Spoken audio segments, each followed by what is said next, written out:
Nido means nest in many languages, and from our beginning, community has been at the forefront of who we are and what we do.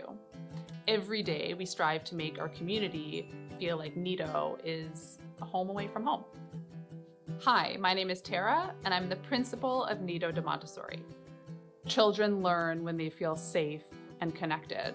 And we focus a lot of our efforts at Nido on creating relationships with our students and their families so that Nido really does feel like a home away from home for them. This is like her place to be herself, to discover herself. She just loves the environment here. She feels that this is her home away from home. At its core, Montessori is about education for life. At Nido, we really pride ourselves on being grounded in Montessori-based learning that's been adapted to reflect our current world. Our classrooms look a little bit different than traditional Montessori classrooms, and that's intentional. We are really committed to make the learning process really fun for the kids. It's really not important for us the content of what they're pursuing, but how they do it. We want them to learn how to inquire about something, how to make questions, how to look for the answers.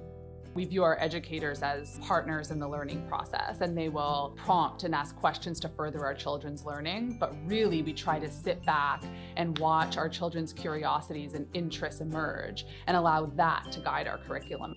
One of the things that I think me and my husband both really focused on when it came to the philosophy was how much we love it's child-led, so they look for the interest the child naturally has and go from there, as opposed to kind of having a cookie-cutter approach. It's more like, letting the child be who they are and letting them explore.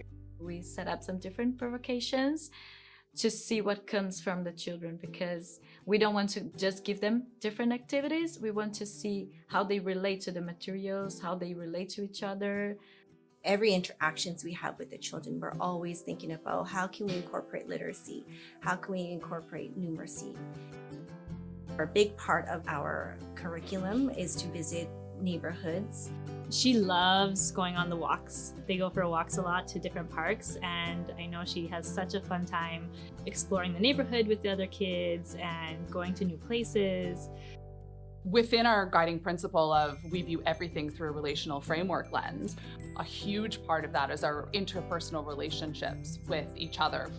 However, for us, when we look at a context of relationships, we look at relationships with our environment, with our community, with our materials, with our land. We value our families as an integral part of our program. Parents are our children's first teachers. And as much as we know your children here, you know your children. And we know different things about our children. And our children are different in different environments and with different people. And so we really work in a collaborative approach with our families. We connect every day with our families at drop off and pick up. We also use an app called Seesaw that our families each have their own individual login to. And throughout the day, our teachers will post photos of their children doing activities, engaging with other children. Every time during child drop-off, I find that Aaron becomes much more clingy and he wants to stay at home and play. But what's really cool is that the instant he sees one of the teachers and the teacher show him, hey, there's another new set of books that he can check out, or there's a new sculpture, or there's a new something to see and investigate. Somehow, all those feelings of wanting to go back home and play just drift off and melt away. And then he finally gets convinced to say, oh, hey, yeah, this is great. I'm going to carry my jacket. I'm going to carry my lunch bag into school and go along with the other children and start his learning day at school. And then it continues even during child pickup as well. So we're able to continue on with that consistent level of education at home based on the feedback that we get from the teachers. I have never worked with a more dedicated, supportive, loving, caring, compassionate team who puts everything into supporting our students.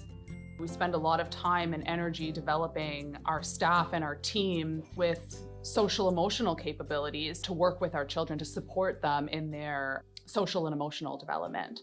instead of avoiding conflict with their peers, helping them work through them, helping them work through their emotions, providing them with language to express their emotions and their thoughts. I was really nervous about sending my child to daycare because she's been at home this whole time. And I found it just so reassuring to know that all the teachers really cared about Soline. And I could see that right from the get-go, from day one. They all really wanted her to have a positive experience.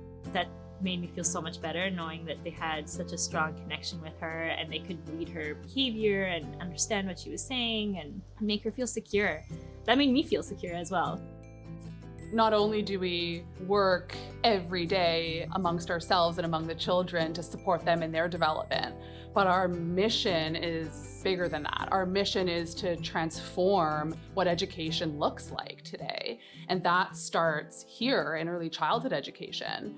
That is what grounds our philosophy and our learning foundations of really focusing on empowering the child, viewing them as active citizens who are contributing to our world right now. We think all these things are important for our children now and for the future of our world.